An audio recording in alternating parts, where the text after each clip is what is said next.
Killer dentist. In the early hours of December 4th, 2004, a couple from Gwinnett County, Georgia, was awoken by knocking at their door. It was their neighbor's 7-year-old son telling them that something was wrong with their mom. So they ran next door to make a terrible discovery. Jennifer Corbin was lying dead in bed with a gunshot wound to her head.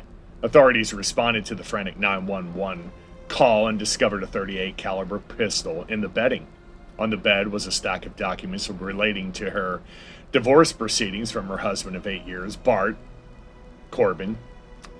Bart had apparently gone out with friends the night before and had not yet returned home when Jennifer's body was discovered. When police tracked down Bart at his brother's house, the brother confirmed that Bart had been out drinking and that he slept it off at his place.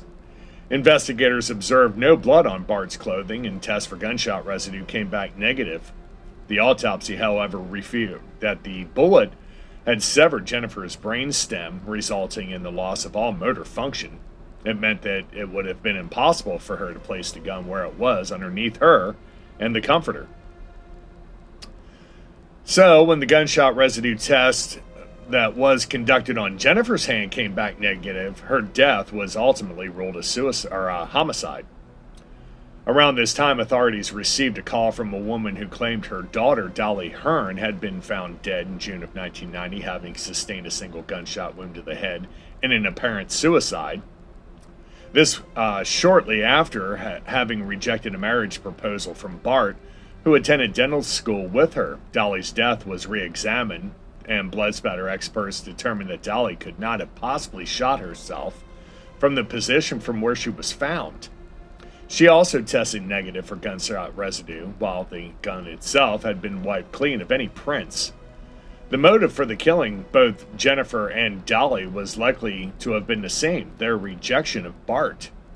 Jennifer had started an online relationship with someone going by the name of Chris Hearn, no relation to Dolly Hearn. Bart had discovered Jennifer's messages to Chris outlining how unhappy she was with her marriage and that she was planning to leave Bart.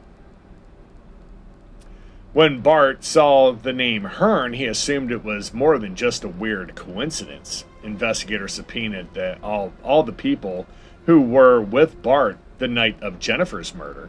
His friends all confirmed that Bart left early to go to his brother's house. Bart's brother said that Bart arrived around 3:30, and the time gap between Bart leaving the bar and getting to his brother's house was consistent with Jennifer's time of death. Forensic analysis of Bart's cell phone also showed that his phone pinged a tower near his home around the time of her death. Bart was arrested for Hearn's murder, December of 2004, then later charged with his wife's murder in January of 2005. In exchange for 2 concurrent life sentences, Bart pled guilty to 2 counts of malice murder.